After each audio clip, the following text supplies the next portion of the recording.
Nakalimutan mo ba ang password mo sa iyong Facebook account? Tapos pati yung email address ng iyong Facebook account ay hindi mo na rin ma-access. Pati yung SIM card na nakaregister sa iyong Facebook account ay wala na rin.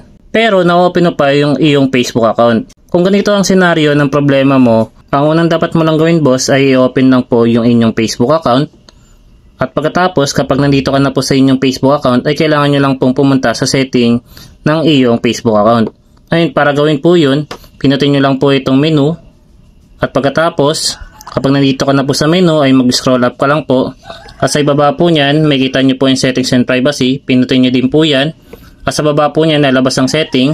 Pinutin nyo din po yan para mapunta po kayo sa setting ng iyong Facebook account. Ayun, kapag nandito na po tayo sa settings and privacy, mag-scroll up lang po kayo. At pagkatapos, hanapin nyo lang po itong profile details. Ngayon, kapag nakita nyo na, ipindutin nyo lang po yan.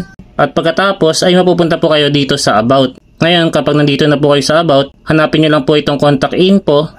At sa gilid po nyan ay meron pong Edit. Pindutin nyo lang po yung Edit dyan sa may Contact Info. At pagkatapos, ay mapupunta naman po kayo dito sa Edit Profile. Ngayon, kapag nandito na po kayo sa Edit Profile, hanapin nyo naman po yung Manage Contact Info. Kapag nakita nyo na po, pindutin nyo din po yan. Ngayon, kapag nandito na po kayo sa Manage Contact Info, meron po kayong makikita dyan sa ibaba na Add Phone Number at Add Email Address. So, kailangan nyo lang pong gumawa ng bagong email address at ilagay po dito.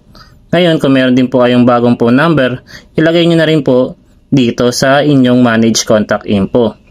Pagkatapos, magsisend po yan ng verification para ma-verify po na sa inyo po talaga yung phone number na niregister nyo po dito sa inyong Facebook account. Kapag na-register na po, ang kailangan nyo naman pong gawin ay burahin nyo na po yung mga old phone number at old email address na wala na po kayong access. At pagkatapos, kapag nabura nyo na po yung old email address at old phone number sa inyong Facebook account, ang kailangan nyo naman pong gawin ay subukan na i-login po ito sa ibang device. Kapag nilagin nyo na po, ang gagawin nyo naman po doon ay ipo-forgot password nyo lang po. Tapos gagamitin nyo po na pang verification ay yung phone number or email address na nilagay nyo po dito sa inyong Manage Contact Info. Sa pamamagitan po ng bago nyo pong phone number at email na ilalagay nyo po sa inyong Manage Contact, ay pwede nyo na po itong i-forgot password at i-verify na sa inyo po mismo yung Facebook account na gusto nyong palitan ng password. So sana po ay makatulong po sa inyo ang video na ginawa ko.